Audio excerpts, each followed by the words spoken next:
MBA بھی میں نے پنجاب یونیورسٹی سے کیا اور PhD میں نے یونیورسٹی آف لیڈس سے کی, اور میری جو اسپیشلٹی تھی وہ انرجی اینڈ انوائرمنٹل انجینئرنگ تھی. میں 7 سال تک پنجاب یونیورسٹی میں سینٹر فار کول ٹیکنالوجی کا ڈائریکٹر رہا. یہ پاکستان میں واحد انسٹیٹیوٹ ہے, اور میں نے اس کو ایکسپینڈ کیا. کوئی تقریباً 2 ارب روپے کی فنڈنگ میں HEC سے لے کے آیا. اس سے اس کو ٹرانسفارم کیا into institute of energy and environmental engineering. اس میں تمام قسم کی انرجی سے ریلیٹڈ اور انوائرمنٹ ریلیٹڈ ٹیکنالوجیز ہیں. سولر بھی ہے, ونڈ بھی ہے, بایو فیولز بھی ہیں, پیٹرولیم اینڈ گیس بھی ہے, کول ٹیکنالوجی بھی ہے. تو یہ پاکستان کا ایک واحد institute of energy and environmental engineering ہے, اور میں نے ایسی ڈگریز پاکستان میں لانچ کی جو اس سے پہلے کبھی نہیں تھی. اور اس کے ساتھ ساتھ میں نے 10 سال ڈفرینٹ کیمیکل انڈسٹریز کو ایز اے مینیجر پروڈکشن اور ڈپٹی جنرل مینیجر کے طور پہ سرو کیا. اس کے علاوہ میں پاکستان میں واحد شخص تھا جس نے ڈاکٹر سمر مبارک مند کو چیلنج کیا اور کہا کہ آپ انڈر گراؤنڈ کول گیسیفیکیشن یہ ممکن ہی نہیں جو آپ کہہ رہے ہیں, اور اوپن پٹ مائننگ میں نے سجیسٹ کی, جس کے اوپر ان کی فنڈنگ سٹاپ کی گئی. اور پھر یہ اینگرو نے میری تجویز کردہ ٹیکنالوجی کے مطابق اس کی اوپن پٹ مائننگ کی. اور میں گورنمنٹ آف پنجاب کا جو ہے وہ اس کی جو کول فائرڈ پاور پروجیکٹس ہیں پنجاب میں, ان کے پینل آف ایکسپرٹس میں ایز اے ٹیکنیکل ایکسپرٹ رہا. بے شمار جو فیزیبلٹی اسٹڈیز تھیں ان کو دیکھا. ساہیوال کول فائرڈ پاور پروجیکٹ کی جو ٹیکنالوجی تھی اس میں ٹیکنیکل ایکسپرٹ تھا, اور ملک کی کوئی 70 سے زائد انڈسٹریز کو میں نے کول فائرڈ پاور پروجیکٹ کے اوپر کنسلٹنسی دی, فری کنسلٹنسی سروسز دی. میں 4 سال تک یونیورسٹی آف پنجاب کا کنٹرول ایگزامینیشن رہا. اس کے بعد مجھے یہ ایک یونیورسٹی آف جھنگ کا پہلا وائس چانسلر 2018 کے اینڈ پہ مجھے یہاں لگایا گیا, اور اس وقت اس یونیورسٹی میں 20 undergraduate programmes, BS programmes جو ہیں وہ چل رہے ہیں. اس کی اپنی بلڈنگ بن چکی ہے, اور اس میں 5 MPhil پروگرام ہم نے لانچ کیے ہیں, اور بالکل پیورلی آن میرٹ فیکلٹی ہم نے جو ہے وہ ریکروٹ کی ہے. اور میری یونیورسٹی شاید پاکستان کی واحد یونیورسٹی ہے جس کے ریکروٹمنٹ کے اوپر کوئی لٹیگیشن نہیں ہے کہ کوئی ایک بھی کہ یہ آؤٹ آف میرٹ گیا یا پھر اس میں گیا. تو کوئی میرا جو اس وقت جو شناخت بن گئی ہے وہ انسٹیٹیوشن بلڈنگ کی بن گئی ہے اس حوالے سے. اس کے علاوہ میرے پاس یونیورسٹی آف میاں والی کا چارج رہا. وزیر اعظم کے حلقے کی یونیورسٹی تھی, اس کو پورا کانسٹیٹیوشنل فریم ورک دیا, اس کی سنڈیکیٹ کانسٹیٹیوٹ کی, اس کی فائنانس اینڈ پلاننگ کمیٹی کی, اس کے بجٹس اپروو کروائے, اور اس کے بعد سرچ کمیٹی کو جا کے بریفنگ دی کہ یہ چیلنجز ہیں اور اس قسم کا وائس چانسلر وہاں اپوائنٹ کیا جائے. اس کے علاوہ میرے پاس یونیورسٹی آف سرگودا کا چارج رہا, ایڈیشنل چارج. اس کے اوپر میں نے اپنی سروسز کی اور میں نے پوری کوشش کی کہ اس یونیورسٹی کو ڈی پولیٹیسائز کیا جائے. تو یہ مختصر سا بریف سا ایک میرا انٹروڈکشن مختصر بھی ہے اور جامع بھی ہے اور رہنمائی والا بھی ہے, اور آپ نے مختلف جگہ پہ پاکستان کے لیول پر اچھا کام کیا ہے اور مفت میں کنسلٹنسی بھی آپ نے دی ہے. ہاں بالکل. ریسرچ کے حوالے سے بتائیے کہ اس وقت ہر ایجوکیشن میں کیا سمجھتے ہیں کہ بہت عمدہ کام ہو رہا ہے, جس نے ڈاکٹر رخسار احمد صاحب نے بھی کہا. انٹرنیشنل لیول پر ہماری یونیورسٹیاں اس وقت خاص طور پر ریسرچ میں کیا کردار ادا کر رہی ہیں؟ ریسرچ میں میرے اپنے ریسرچ آرٹیکلز اور میرا پروفائل گوگل اسکالر پہ آپ دیکھ سکتے ہیں, اس میں سب پڑھے, اور ریسرچ گیٹ پہ بھی پڑھے. اور آدھی دنیا تقریباً ہم نے یونیورسٹیز جو ہیں وہ کانفرنسز میں پیپر پریزنٹ کر کے ہم گھوم چکے اور پریزنٹ کر چکے. اس لیے میں یہ سمجھتا ہوں کہ پاکستان نے بڑی, جیسے ڈاکٹر صاحب نے فرمایا, بہت ہی اچھی مارولس ترقی کی ہے ان دی ڈسپلن آف ریسرچ. اور یہ ترقی اس لیے بڑی ریمارکیبل ہے کہ بائی اسپینڈنگ منیمم, میرا خیال ہے ہم نے بہت ہی کم پیسوں میں, آپ ہائر ایجوکیشن کے اوپر 0.9% خرچتے ہیں آف یور GDP, اور جو 0.9% آف GDP آپ خرچ رہے ہیں اس کا بھی میجر پورشن سیلریز میں جا رہا ہے. اور جب آپ ہائر ایجوکیشن کہتے ہیں تو اس میں کالجز بھی شامل ہیں. تو آپ نے بہت منیمم خرچہ ہے جو آپ کی ریسرچ پبلیکیشنز ہیں. Research and development is a very costly activity. اس میں آپ کو state of the art equipment چاہیے آج کے زمانے میں, اور ایک مشین جو ہے وہ 3-4 کروڑ روپے کی مشین ہے اسٹیٹ آف دی آرٹ. اور پھر اس کے پارٹس ہیں, پھر آپ کو ایئر کنڈیشننگ چاہیے اس کو آپریشنل رکھنے کے لیے, پھر آپ کو الیکٹرانک انجینئر چاہیے اس کو دیکھ بھال کرنے کے لیے. تو بہت منیمم اسپینڈنگ کے ساتھ آپ کی جو پر ملین پبلیکیشنز ہیں وہ انڈیا سے زیادہ ہیں. آپ یہ دیکھ لیں جہاں انڈین انسٹیٹیوٹ آف ٹیکنالوجیز انہوں نے 23 کے 24 بنا لیے, اور ان کی اسپینڈنگ دیکھیں آپ, آپ اس ریجن میں ساؤتھ ایشیا میں انڈیا ہی ہے نا سب سے زیادہ. تو مطلب ہے کہ ہم نے تو سارک انرجی میں جو پروجیکٹس تھے انڈیا کو بیٹ کر کے ہم نے جیتے, ہماری تھوڑی سی اسپینڈنگ تھی. تو میں سمجھتا ہوں کہ ریسرچ میں اور پبلیکیشنز کے اندر پاکستانی ریسرچرز نے بہت زیادہ کام کیا, اور اس میں کریڈٹ ڈاکٹر عطاء رحمان صاحب کو بہت زیادہ جاتا ہے, جنہوں نے بے شمار اسکالرشپس دیے اور اس کے اوپر انویسٹمنٹ کی. وہ لوگ پی ایچ ڈیز کر کے باہر سے آئے, وہ جدید ریسرچ کی ڈائمینشنز کے ساتھ واقف تھے, اور انہوں نے آ کر یہاں ریسرچ اور انفراسٹرکچر, جیسے میں نے یہاں تقریباً کوئی اب 25 لیبارٹریز کھڑی کی ہیں مطلب پنجاب یونیورسٹی کے اندر ایک ڈسپلن کے اندر, اور اب جھگ یونیورسٹی میں انشاءاللہ ہم کر رہے ہیں مائکرو بایولوجی کی, بایو کیمسٹری کی, کیمسٹری کی, فزکس کی اور دوسرے ڈسپلنس کی. تو پاکستان نے بہت منیمم اسپینڈنگ کر کے بہت اچھے ریزلٹس پروڈیوس کیے ہیں ریسرچ میں. سر ایک سوال یہ بھی تو بنتا ہے کہ پھر کیا وجہ ہے کہ ہم انٹرنیشنل رینکنگ میں یونیورسٹیوں میں بہت پیچھے ہیں, آگے نہیں آئے, اس کی کیا وجہ جبکہ اتنی ہم لوگوں نے ترقیاں کی؟ جی میں اس کی وجہ یہ آپ کو بتاتا ہوں, کیونکہ آپ کی جو یونیورسٹیز تھیں پاکستان کی وہ ٹیچنگ یونیورسٹیز تھیں, اور سچ مجھے پوچھیں تو سن 2000 سے پہلے اگر آپ جائیں تو یہ ایک قسم کے آپ کی یونیورسٹی جو تھی وہ بڑے کالجز تھے, وہ صرف آپ یہ کہہ لیں کہ بڑے سائز کے کالجز تھے اور وہ ٹیچنگ کرتے تھے. آپ کو 2000 کے بعد جب ایچ ای سی بنا ہے اور آپ چلے ہیں تو اس سفر میں ابھی آپ نے میرا خیال ہے 15 سال آپ کو ہوئے ہیں ہائر ایجوکیشن میں آئے, اور پھر بے شمار یونیورسٹیز آپ کی ایسی ہیں جو ابھی نئی ہیں, جو ابھی نئی بن رہی ہیں. مطلب آپ کے پاس چند یونیورسٹیز ہیں جو پرانی یونیورسٹیز ہیں, باقی یونیورسٹیز نئی بن رہی ہیں. تو ابھی تو ان کے اندر پوری آپ کی دیکھیں نا, آپ کے جو اسٹوڈنٹ ٹیچر ریشو ہے وہ پوری نہیں, آپ کے جو P H D versus student وہ ریشو پوری نہیں, آپ کے پوسٹ گریجویٹ اسٹوڈنٹس کی ریشو اگر آپ آکسفورڈ کیمبرج کے ساتھ دیکھیں 60% پوسٹ گریجویٹ اسٹوڈنٹس ہیں. انڈر گریجویٹ ریسرچ پروڈیوس نہیں کرتے, ریسرچ پروڈیوس کرتے ہیں پوسٹ گریجویٹ اسٹوڈنٹس. آپ کے پاس یونیورسٹیز بھری ہوئی ہیں انڈر گریجویٹس کے ساتھ, تو پرانی یونیورسٹیز جو ہیں وہ پوسٹ گریجویٹ پروگرام ان کے اسٹرینتھنڈ ہے. مطلب آپ کے ہماری جو نئی یونیورسٹیز ہیں اس میں تو آج ہم لانچ کر رہے ہیں ایم فل پروگرامس, ابھی تو پی ایچ ڈی بھی ہم نے لانچ نہیں کیے. تو اس ریسرچ جنریٹ کرنے کے لیے اور رینکنگ میں آنے کے لیے آپ کے پاس ایک تو P H D faculty Pakistan کے آن ایوریج تمام یونیورسٹیز کے اندر 40% سے کم ہے اس وقت فیکلٹی. آپ کی جو ہے نا وہ 80-90% پی ایچ ڈی فیکلٹی ہونی چاہیے. آپ کے پوسٹ گریجویٹ کی تعداد 60-70% ہونی چاہیے.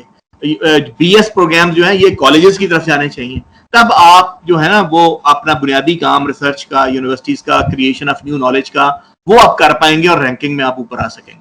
ڈاکٹر رخسار صاحب آپ سے سوال ہے, جس طرح اب سر نے کہا کہ کالج تھے, یونیورسٹیاں نہیں تھی, ٹیچنگ یعنی یہاں پر زیادہ تھی, تو اس وقت یہ ایک فیکٹ بتایا گیا. آپ اس بارے میں آپ کی رائے کیا ہے؟ یہ بات بالکل صحیح ہے ڈاکٹر صاحب کی. ڈاکٹر صاحب اور ایک زمانہ تھا کہ ڈگری کالجز ہی تھے. اچھا ابھی ایک بڑی اچھی ڈیولپمنٹ ہوئی ہے ان ڈگری کالجز کے اندر, جہاں جیسے ڈاکٹر صاحب نے فرمایا کہ پوسٹ گریجویٹ یعنی وہاں ماسٹرز لیول پر اور ایم فل لیول پہ بھی پڑھایا جاتا تھا, اب ان کو یونیورسٹی کا درجہ دیا گیا ہے.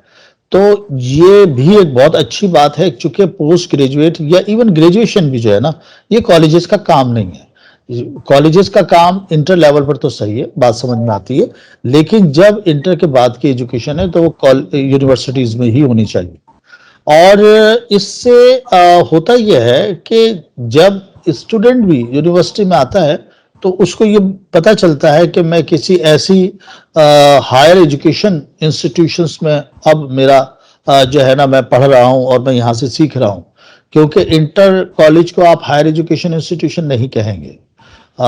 ہائر ایجوکیشن انسٹیٹیوشنز آپ انہی کو کہہ سکتے ہیں کہ جو graduate, postgraduate, undergraduate programme چلا رہے ہیں. تو پاکستان میں اگر ہم دیکھیں تو بڑی اس معاملے میں اس میدان میں بڑی ترقی ہوئی ہے اور بڑا اچھا کام سامنے نظر آ رہا ہے, چاہے وہ پنجاب ہو, کے پی کے ہو, سندھ ہو, بلوچستان ہو. بڑی یونیورسٹیز بنی ہیں نئی, اور ایک زمانے میں دیکھا کرتا تھا کہ 100 کی گنتی نہیں تھی گورنمنٹ سیکٹر اگر یونیورسٹی میں دیکھیں.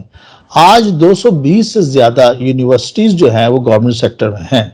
تو یہ اس بات کی عکاسی کرتے ہیں کہ جو ملک کے اندر جو ترقی اور جو ڈیولپمنٹ کا کام یونیورسٹی میں ہو رہا ہے, اور کسی بھی ملک کی آپ ترقی کا اندازہ اس کی یونیورسٹی سے ہی لگاتے ہیں. اور ہمارے الحمدللہ مجھے کہتے ہوئے بڑی خوشی ہے کہ ہمارا لٹریسی ریٹ بھی بڑھ رہا ہے, ہمارے ہائر ایجوکیشن انسٹیٹیوشنز میں جو انرولمنٹ ہے وہ بھی بڑھ رہے ہیں، اور ہم چاہے ابھی جیسے ڈاکٹر صاحب نے کہا کہ ان کا تعلق انجینئرنگ سے، ایک بڑی زبردست کام یہ ہوا ہے، ڈاکٹر صاحب بھی مجھ سے اتفاق کریں گے، ڈاکٹر شاہد صاحب، شاکر صاحب، اس میں ہوا یہ ہے کہ پہلے جنرل یونیورسٹیز ہوا کرتی تھی، اور اس کے اندر جو ہے وہ تمام ڈسپلن ہوا کرتے تھے، اور اب ان ڈسپلن میں اب ہوا یہ ہے کہ اسپیشلائز یونیورسٹی کا دور آیا ہے، جہاں انجینئرنگ یونیورسٹی ہیں، میڈیکل یونیورسٹیز ہیں، تو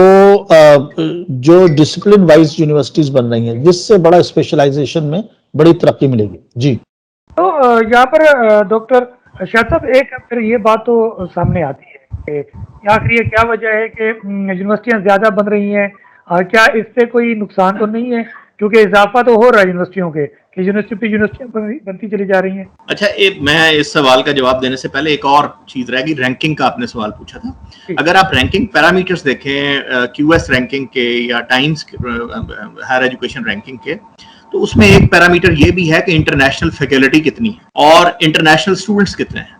تو انفارچونیٹلی پاکستان میں آپ کو پتہ ہے دہشت گردی کی ایک فضا رہی، تو پہلے ہوا کرتے تھے انٹرنیشنل اسٹوڈنٹس جو ہیں افریقہ سے، مڈل ایسٹ سے.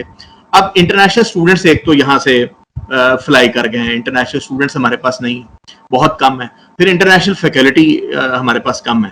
تو یہ بھی دو پیرامیٹرز ایسے ہیں جو ہماری رینکنگ کے لیے بڑے ضروری ہیں. اب آپ نے کہا کہ یونیورسٹیز کی تعداد بڑھ رہی ہے، تو یہ تو بہت ہی اچھی بات ہے. میرا خیال ہے کہ حکومتوں کی اس میں ایک تسلسل چل رہا ہے کہ ہر ڈسٹرکٹ میں ایک یونیورسٹی گورنمنٹ نے بنانی ہے، اور گورنمنٹ اس کے اوپر کاربند ہے. موجودہ حکومت کی میں تعریف کروں گا کہ وہ ہر ڈسٹرکٹ کے اندر ایک یونیورسٹی بنا رہے ہیں. اور یہ آپ دیکھیے کہ اس سے ایک فائدہ یہ ہوگا کہ وہ اس ڈسٹرکٹ کے کالجز جو ہیں وہ صرف اس یونیورسٹی کے ساتھ ایفیلیٹڈ ہوں گے. وہ کوئی 500 کلومیٹر دور کسی یونیورسٹی کے ساتھ ایفیلیٹ نہیں ہوں گے. ان فیوچر اس ڈسٹرکٹ کے ساتھ ایفیلیٹڈ ہوں گے، اور اس سے بھی آگے ہو سکتا ہے کہ کل کو وہ اس یونیورسٹی کے کانسٹیٹوئنٹ کالجز ہوں. تو یہ ایک ترقی کی طرف ایک سفر ہے. آج سے 15 سے 20 سال تک بعد میں دیکھ رہا ہوں کہ یہ 220 یونیورسٹیز جب 300 یونیورسٹیز ہوں گی اللہ کی مہربانی سے، تو یہ ڈیولپ بھی ہوں گی، یہ اپنا سفر بھی کر چکی ہوں گی، پوسٹ گریجویٹ پروگرامز بھی ہوں گے. اور آپ رینکنگ میں بھی دیکھیں گے کہ پاکستان کی بے شمار یونیورسٹیز، بہت ساری یونیورسٹیز جو ہیں وہ رینکنگ میں بھی آئیں گی، اور اوپر رینکنگ میں بھی آپ کو آتی ہوئی نکلتی ہوئی نظر آئیں گی.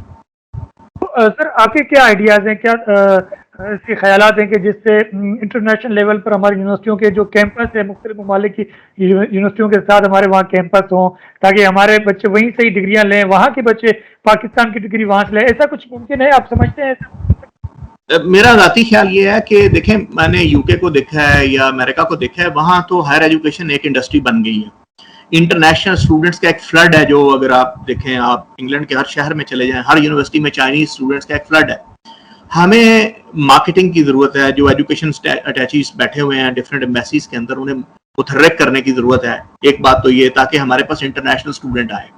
دوسری بات یہ ہے کہ ہماری جو اسٹینڈرڈ اور کوالٹی آف ایجوکیشن ہے اسے ہمیں بہت زیادہ انہینس کرنے کی ضرورت ہے. اور تیسری بات یہ ہے کہ ہمیں دنیا کی جو بہترین فیکلٹی ہے اسے انوائٹ کرنے کی ضرورت ہے کہ وہ 3 مہینے 6 مہینے کے ایکسچینج پروگرام کے ذریعے وہ آئیں، تاکہ ہم انٹرنیشنلائزیشن کی طرف آئیں. ایک اور اہم بات یہ ہے کہ ہمیں انٹرنیشنل کانفرنسز کرنے کی ضرورت ہے، تاکہ وہاں کے جو ایلیٹ اکیڈیمیا ہے اس کے ساتھ ہماری کولیبوریشنز ڈیولپ ہو پائیں، اور پاکستان کے بارے میں جو اسلاموفوبیا کا ایک منفی پروپیگنڈا ہے اس کا توڑ ہو سکے. ہر ایجوکیشن جو ہے وہ جتنی دنیا کی بہترین یونیورسٹیز کے ساتھ کولیبوریشن کریں گی، ٹیچرز کی ایکسچینج کا اور اسٹوڈنٹس کی ایکسچینج کا، اتنا ہی ایکسیپٹیبلٹی انٹرنیشنل مارکیٹ میں ہمارے اسٹوڈنٹس کی بنتی چلی جائے گی. اس کے علاوہ جوائنٹ ڈگری پروگرامز ہو سکتے ہیں with the consent of higher education commission. کوئی ایسا فریم ورک ڈیولپ کیا جا سکتا ہے کہ جوائنٹ ڈگری پروگرامز ہو سکتے ہیں جس میں اسٹوڈنٹس کچھ سیمیسٹر وہاں گزار سکتے ہیں، کوئی یہاں آ سکتے ہیں. تو ایسی بہت سارے آئیڈیاز ہیں جن کے اوپر ورکنگ کرنے کی ضرورت ہے، لیکن وہ ہائر ایجوکیشن کمیشن کی کانسنٹ سے ہوں گے اور انہیں لوپ میں لے کے کیے جا سکتے ہیں. سر یہ ممکن ہے کہ وہاں ہر ٹاپ یونیورسٹی جو بین ممالک میں ہے ان کا ایک وی سی وائس چانسلر پاکستان میں بلایا جائے، اور اس طرح کوئی بڑی کانفرنس کی جائے جن کو نام دیا یونیورسٹی عالمی کانفرنس؟ کیا اس طرح ممکن ہے کہ ہر ملک سے ایک وائس چانسلر جو ٹاپ 1 یونیورسٹی وہاں کی ہو بلایا جائے؟ ایسا کہ ممکن ہے؟ اچھا، وہ ہائر ایجوکیشن کمیشن پنجاب جو ہے وہ کر رہا ہے، تمام وائس چانسلرس کی ایک ٹریننگ کرتا ہے، جس طرح ہم فیکلٹی ڈیولپمنٹ پروگرام یونیورسٹیز میں کرتے ہیں، اس طرح وہ وائس چانسلرس کی ایک ٹریننگ کرتا ہے، اور اس کے لیے ریسورس پرسنز انہوں نے لمس سے اور ڈفرینٹ جگہوں سے رکھے ہوئے ہیں۔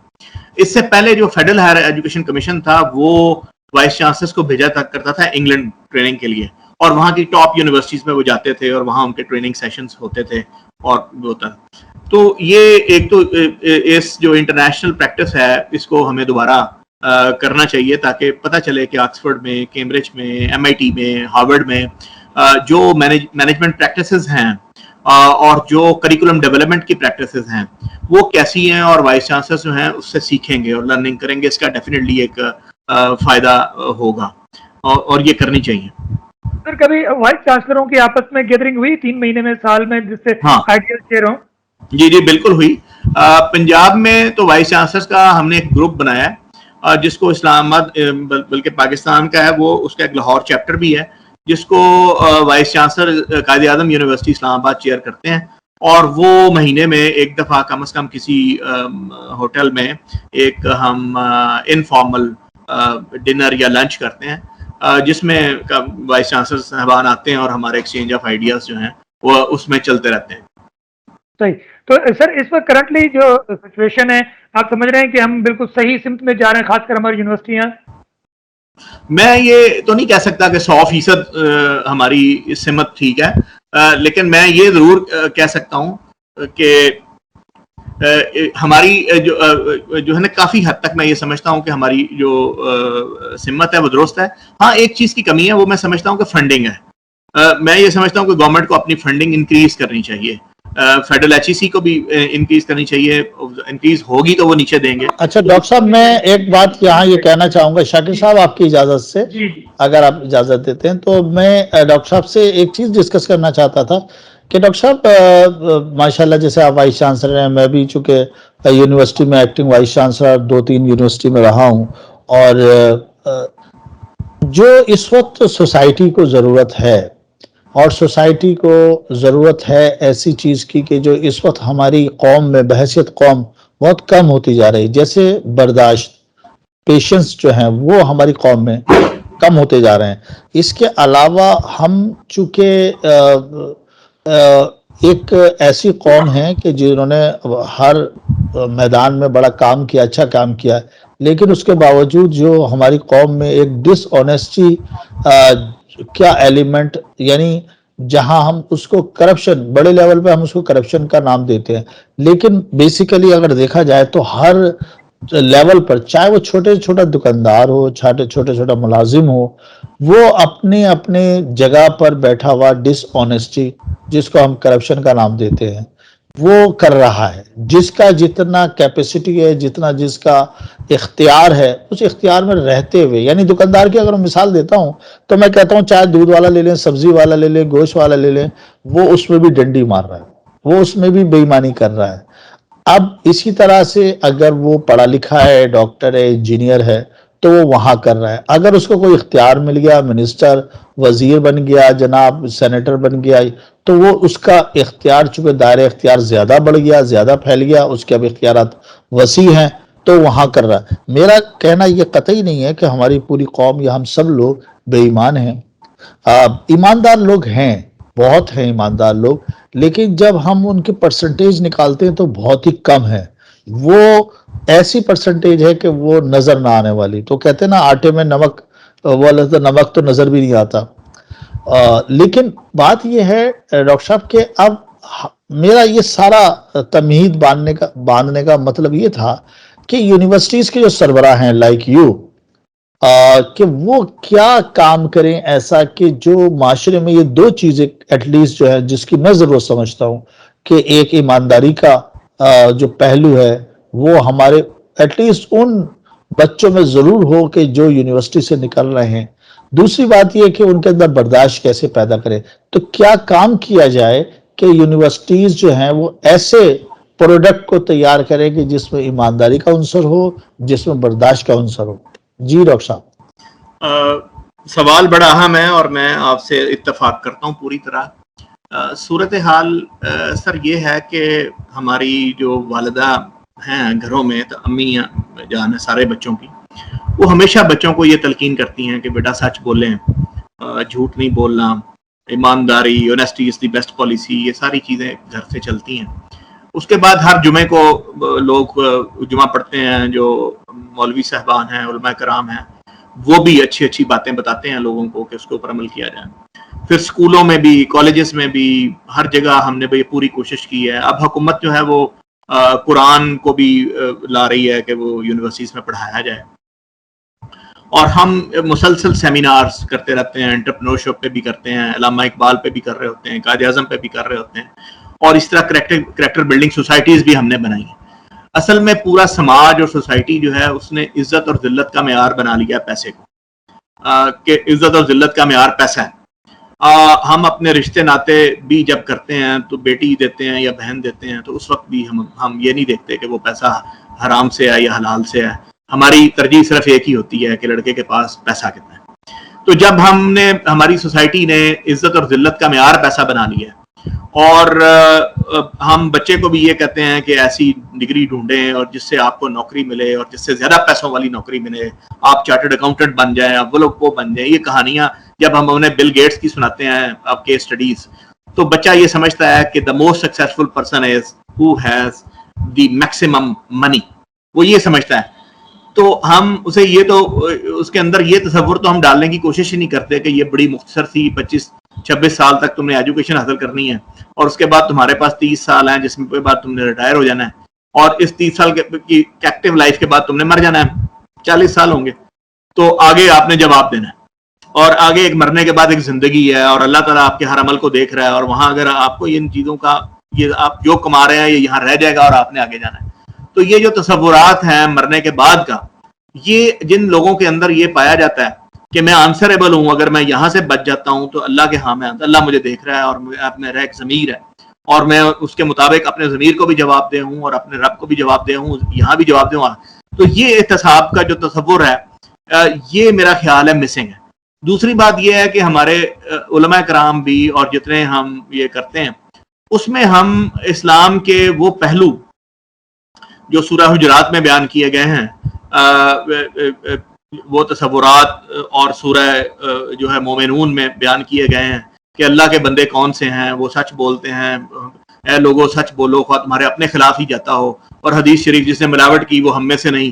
ہم جو یہ سوسائٹی کے پہلو ہیں اس کو اجاگر نہیں کر رہے، نہ ہمارے کریکولم کے اندر ان کے اوپر فوکس کیا جا رہا ہے، نہ ہم اپنے بک چیپٹر سے بعد، میں ویسٹ کو دیکھ رہا ہوں کہ وہ اپنی جتنی بھی کتابیں ہیں اس کے ہر چیپٹر کے بعد ایتھیکل ڈائلیماز دے رہے ہیں. ایتھیکل ڈائلیماز کے اندر وہ ایک ایسی سچویشن دیتے ہیں جہاں اسٹوڈنٹ کو یہ ڈیسائیڈ کرنا ہوتا ہے کہ کون یہ چیز مورلی اور ایتھیکلی ٹھیک ہے یا نہیں، مجھے اس کی طرف جانا چاہیے یا نہیں چاہیے. ہم اس کو، میں نے دیکھا ہے کہ ہمارے اساتذہ ان ایتھیکل ڈائلیماز کی طرف آ ہی نہیں رہے. ہر چیپٹر، ہر ٹاپک کے اوپر ایک چیپٹر ہے، چیپٹر کے اینڈ کے اوپر ایتھیکل ڈائلیماز ہے.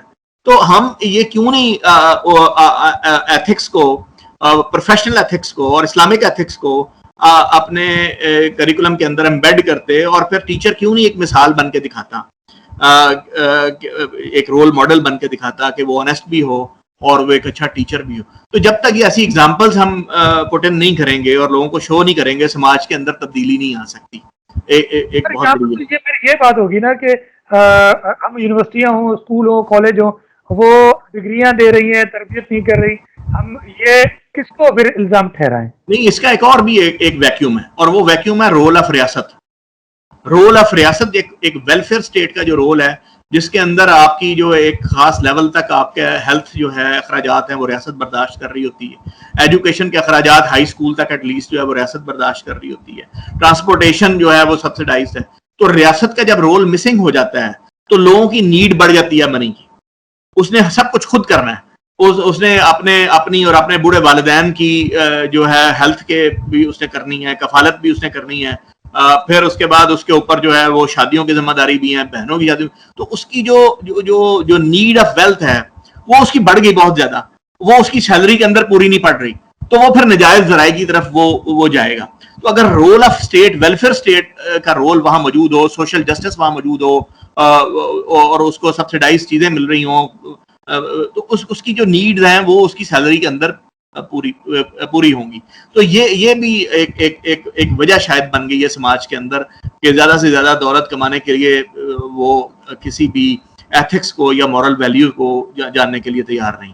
سر ایک بلکہ اہم سوال اور بالکل آخری لمحے سوال یہ ہے کہ ہمارے پاس حاجی بھی آ چکے ہیں, علماء کرام بھی ہیں, حفاظ کرام بھی ہے, اور تبلیغ بھی ہے, سب کچھ ہے, تو اور ہم مورل مطلب دینی لحاظ سے بھی بالکل ہائی کلاس میں, تو پھر بھی کیا وجہ ہے کہ ہم ہر برائی میں سر فہرست آتے ہیں؟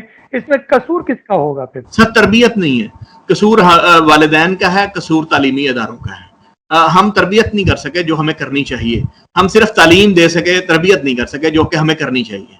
اور تربیت جب تک نہیں ہوگی تب تک ایک اچھی قوم ہم نہیں بنا پائیں گے. اس لیے یونیورسٹیز کے اندر بھی ہمیں تربیت دینے کی انتہائی ضرورت ہے, اسپورٹس کو فروغ دینے کی ضرورت ہے. ڈاکٹر صاحب نے جیسے فرمایا برداشت کا کلچر نہیں. دیکھیں اسپورٹس جو ہے وہ آپ کو ڈگنیٹی کے ساتھ ہار کو قبول کرنا سکھاتی ہے. آپ ہارتے ہیں, جب پاکستان کرکٹ ٹیم جب ہار رہی ہوتی ہے تو اس کا جو کیپٹن ہے وہ کیا کہہ رہا ہوتا ہے؟ وہ کہہ رہا تھا boys did very well, however we lost due to these, اور انشاءاللہ in the next match we will come back. تو ایک بچے کو ایک ٹیم ورک سکھاتی ہے کہ وہ گول کے بالکل سامنے آئے لیکن وہ اپنے ساتھی کو پاس دیتا ہے جو ایک بیٹر پوزیشن میں اس پہ چل رہا ہے, اور پھر جو وہ ہارتا ہے اس ہار کو جیت سارے جاتے ہیں, ایک ہار کو ڈگنیٹی کے ساتھ جب آپ ابزارب کرنا سکھائیں گے تب آپ کے اندر ٹالرنس آتی ہے, اور تب آپ ایک ایسی سوسائٹی ڈیولپ کر پاتے ہیں جہاں ایسے افراد ہیں جو ہار کو خوش دلی کے ساتھ قبول کرتے ہیں. پروفیسر ڈاکٹر رخسار احمد صاحب, آپ کوئی آئیڈیا, کوئی مشورہ, کوئی بات کرنا چاہیں؟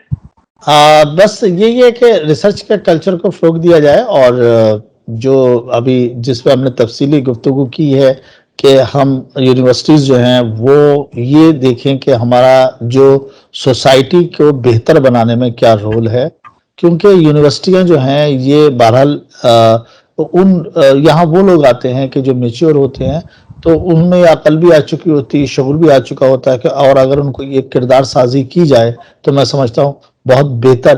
ویسے تو یہ بات جو ڈاکٹر صاحب نے کی میں اس سے اتفاق کرتا ہوں کہ جب بچہ پیدا ہوتا ہے جب سے ہی تربیت شروع ہوتی ہے, لیکن یونیورسٹی میں یہ کہتا ہوں کہ وہ بچہ بڑا ہونے کے بعد آتا ہے, جب اس کے شعور آ جاتا ہے تو شعوری طور پہ ہمیں ضرورت ہے کہ اس کی کردار سازی پہ کام کریں. اس میں ایک بات کرنا چاہوں گا, ایک اور تجویز ہو سکتی ہے کہ سوشل سروس جو اسٹوڈنٹس ہیں ان کو این جی اوز میں, اسکولس میں, یتیم خانوں میں, جیلوں میں ایک سیمیسٹر کے لیے بھیجنا چاہیے سوشل سروس کے لیے. اور دین جو سائنس اسٹوڈنٹس ہیں یا انجینئرنگ اسٹوڈنٹس ہیں ان کی انڈسٹری کے ساتھ انٹرنشپ اس طرح سے کرانی چاہیے, اور اس سے بھی یہ فائدہ پہنچے. ڈاکٹر صاحب کوئی پیغام دینا چاہیں پروفیسر ڈاکٹر شاہد منیر صاحب؟ جی, پیغام صرف ایک ہے, اور وہ یہ ہے کہ قومیں جو ہیں وہ افراد سے بنتی ہیں, اور جتنی کوالٹی کے, جتنا ہیومن انٹلیکچوئل کیپٹل آپ کا اچھا ہوگا, جتنے آپ کے پاس ہائیلی کوالیفائڈ لوگ ہوں گے, اتنا ہی یہ پاکستان رچ ہو سکتا ہے. پاکستان کے پاس بے شمار ٹریلینز آف ڈالرز کی منرلز ہیں, پاکستان کے پاس ایگریکلچر ہے, اس میں ویلیو ایڈ ہو سکتی ہے. ایسے پروفیشنلز آپ لا پائیں گے جو ان منرلز کو نکال سکیں, پروسیس کر سکیں, انٹرنیشنل مارکیٹ میں بیچ سکیں. تو it all depends on the quality of human resource, اور اس کے لیے آپ کی ہائر ایجوکیشن اور ہائر ایجوکیشن میں یونیورسٹیز, آپ کو پورا فوکس اور پرائرٹی دینا ہوگی گورنمنٹ کو اس کے اوپر, اور اپنے جی ڈی پی کا کم از کم 4% اس کے اوپر انویسٹ کرنا ہوگا. ڈاکٹر رخسار احمد صاحب کوئی پیغام دینا چاہیں؟ پیغام بس یہی ہے کہ جو ڈاکٹر صاحب نے بھی کہا میں اس کی توثیق کروں گا, اس کو انڈورس کروں گا کہ بالکل حکومت کو بھی تعلیم کی طرف اس کے جو پرسنٹیج ہے جو اس کے اوپر جو خرچ کیا جا رہا ہے اس کو بڑھانے کی ضرورت ہے. بہت شکریہ پروفیسر ڈاکٹر شاہد منیر صاحب, آپ نے وقت دیا, مفید معلومات دی, ہماری رہنمائی کی, اور عمدہ گفتگو ہوئی, اور یقیناً صراط مستقیم اب آسان ہو جائے گا, اور انعمت علیہم ہمیں ضرور ملے گا, اور ایک دن ضرور ہم کامیاب و کامران ہوں گے. بہت شکریہ پروفیسر ڈاکٹر رخسار احمد صاحب, آپ نے بھی ہمیں وقت دیا, مفید معلومات کی رہنمائی دی. یقیناً یونیورسٹی ٹائم سے شاکر علی کو دیجیے اجازت. فی امان اللہ.